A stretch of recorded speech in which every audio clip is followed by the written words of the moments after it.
struck between Sydney Metro and the club's developers so that the station can be constructed and the club totally rebuilt at the same time. As a result, the state government is now compulsorily acquiring neighbouring properties for substantially less than developers would have had to pay. The developer, former Tigers star Benny Elias, had to put the entire proposal to the membership 5 weeks ago. Neighbour Bob Galt voted against the proposal, but he was outnumbered on the night. Farce. Complete farce. Why? It was stacked, completely stacked. It was railroaded, the whole thing. Well, the membership were majority in favour of it, and there wasn't really a lot of opportunity for people to speak against the motion. It was shut down after, I think, 3 speakers, Yes. basically. They just wouldn't let people speak. No. No. And what did people say? Well, anybody who opposed it Was shouted down by the was members. shouted basically. down by the members. The whole deal for this development has been hidden from members of the Balmain Leagues Club.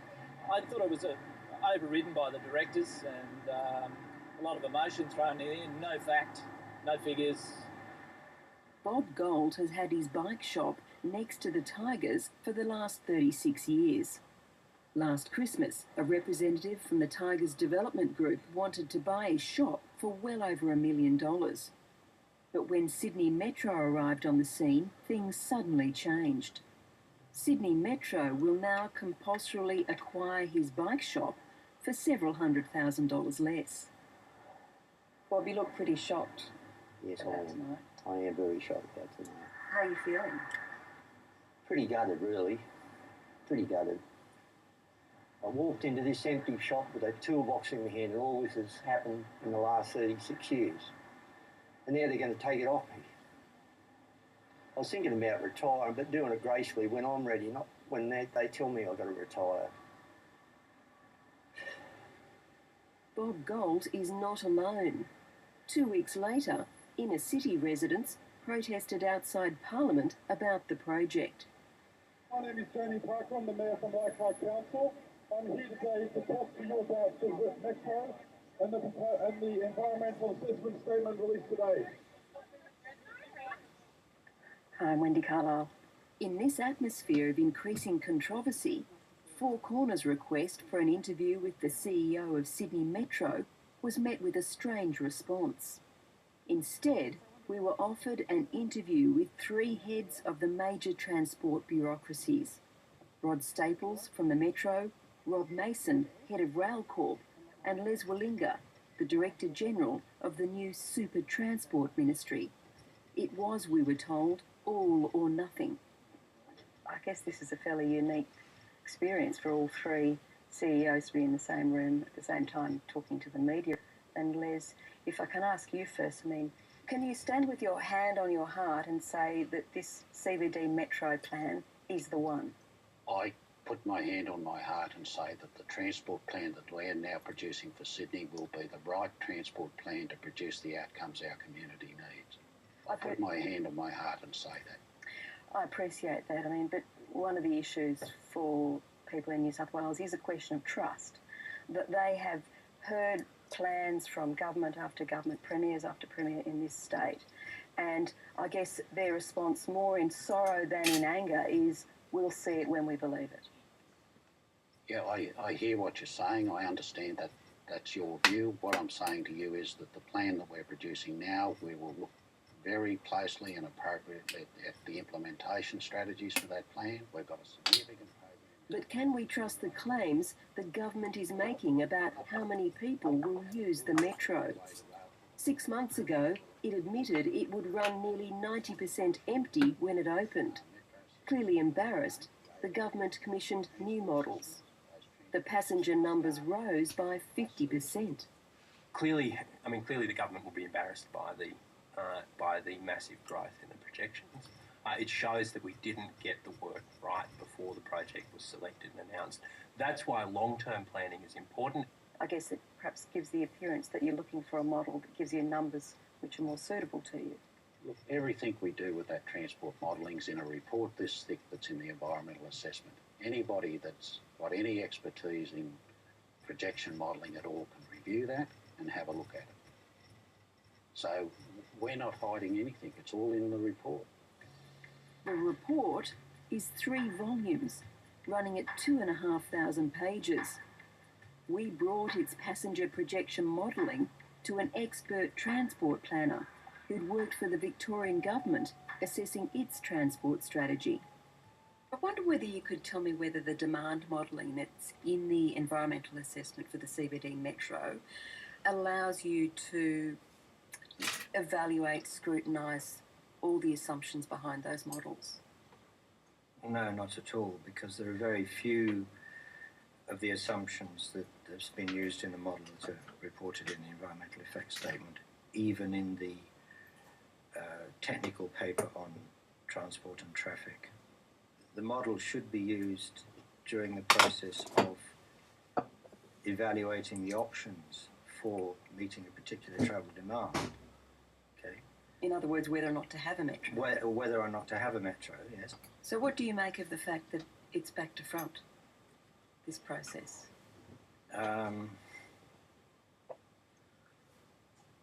Well, that a political decision is being made without waiting for the technical results, basically. From the state plan that was published a couple of years ago, we've already met the benchmark in terms of public transport use. The Transport Minister argues that in years to come, when the metro is extended to the 4 corners of Greater Sydney, it will solve the city's public transport problems. He hopes the public will focus on the big picture and not on the tough questions about exactly how this very expensive metro will work.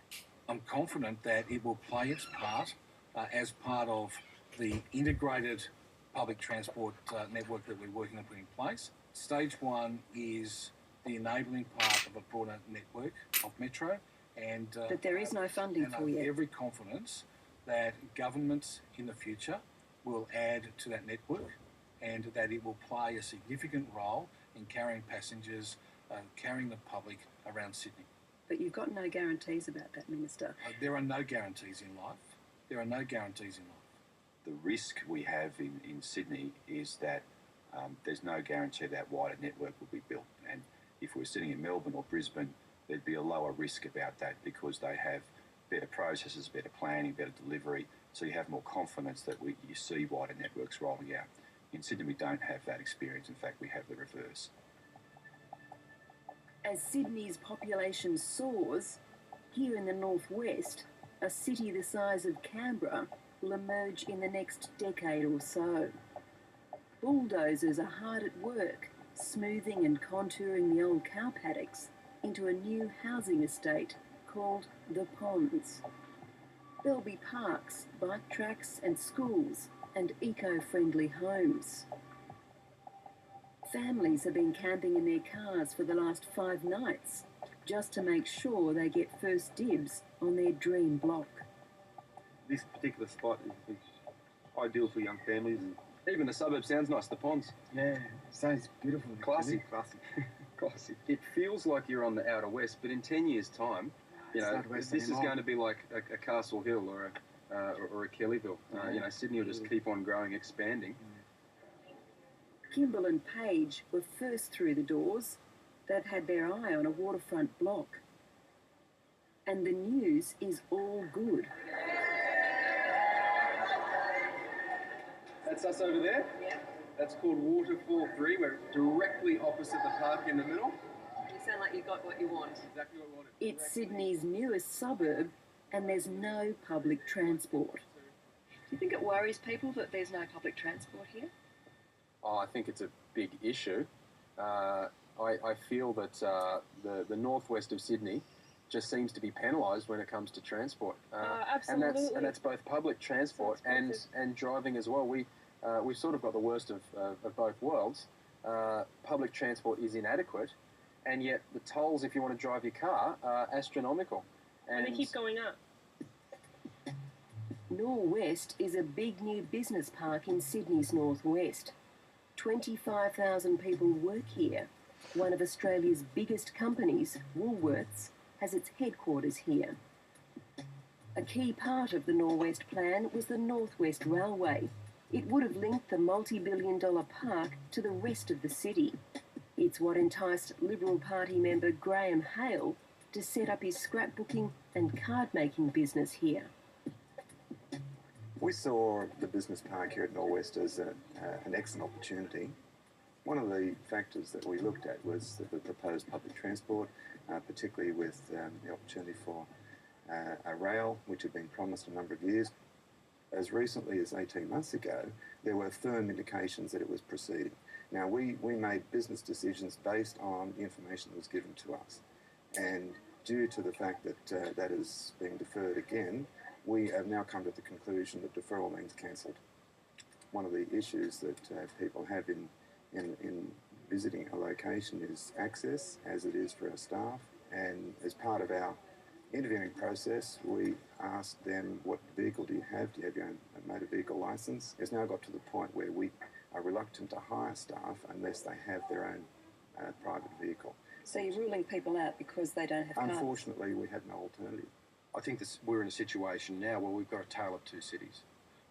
We've got the fringe and we've got the CBD. And the fringe is principally the northwest and the southwest. It's very tough to go back on your $5 billion commitment for a CBD metro. But the even tougher thing is to work out how you're going to service, in a transport sense, the northwest and the southwest going forward, and how you're going to finance that. The residents of Sydney's south and northwest have become accustomed to living in a world of gridlock with little or no public transport. How much time do you spend travelling on public transport every day? Just over 3 hours.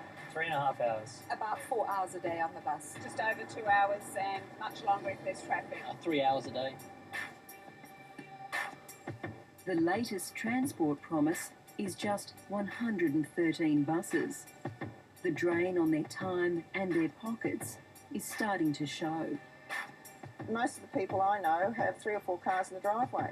On average day I use the M7, the M2, Lancroft Tunnel, the bridge, between $10 to $30 a day on tolls. $50 a week.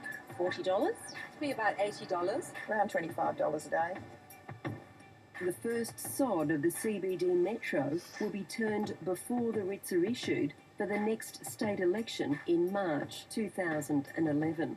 The government is unlikely to survive, and the people of New South Wales will still not have a decent public transport system. Not happy with the government at the moment. It just lies, constantly. Slack. Not doing their jobs. Just can't keep their promises, can they? I really don't like this government. They've just let us all down out in that area. Definitely not going to vote Labor, that's for sure.